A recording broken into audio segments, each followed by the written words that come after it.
انت مين؟ سؤال مش بسيط،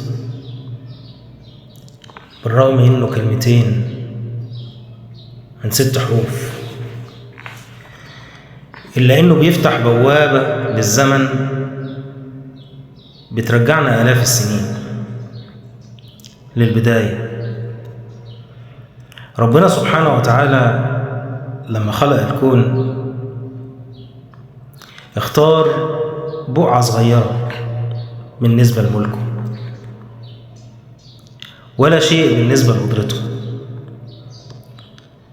لكن جعلها أهم مكان في الكون، الأرض. خلقها وخلق كل شيء فيها بكلمة كن،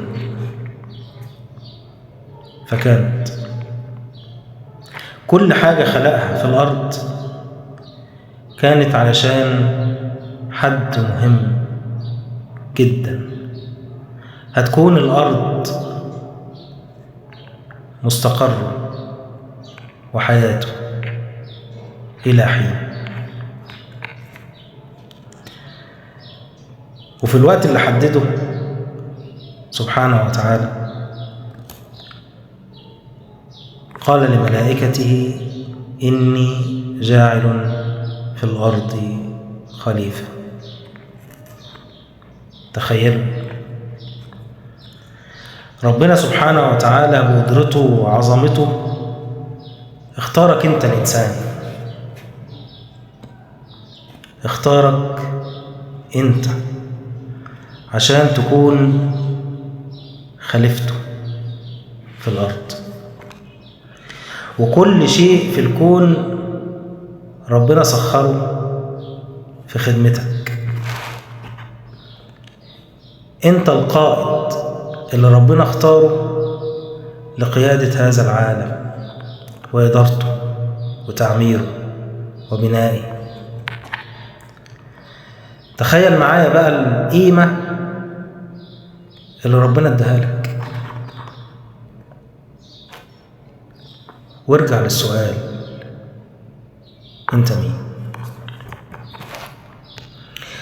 انت الإنسان اللي ربنا كرمه وشرفه وخلقه بإيديه في أجمل صورة، وفضلك على كل مخلوقاته بالعقل والفكر، واداك العلم والقدرة على الحياة. طلب منك طلب بسيط جدا بالنسبة لك: الحفاظ على هذه الحياة واحترام القيمة اللي ربنا وضعك فيها. طلبش منك حاجة تاني بعد العبادة. اتكلم هنا في الطلب بسيط ربنا سبحانه وتعالى طلبه من الإنسان: يحافظ على حياته وقيمته ووضعه اللي ربنا خلقه فيه. عشان كده لازم تعتز بنفسك، لازم تعتز بنفسك وبقيمتك،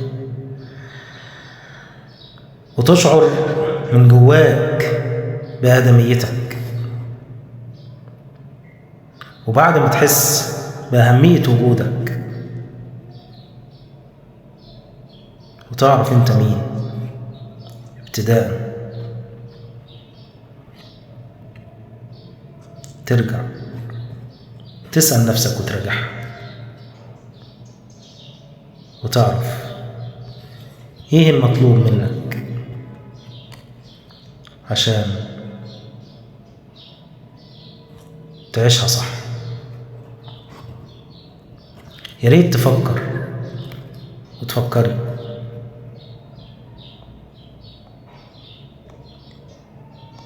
بعقلك اللي ربنا ميزك بيه، فكرك، فهمك.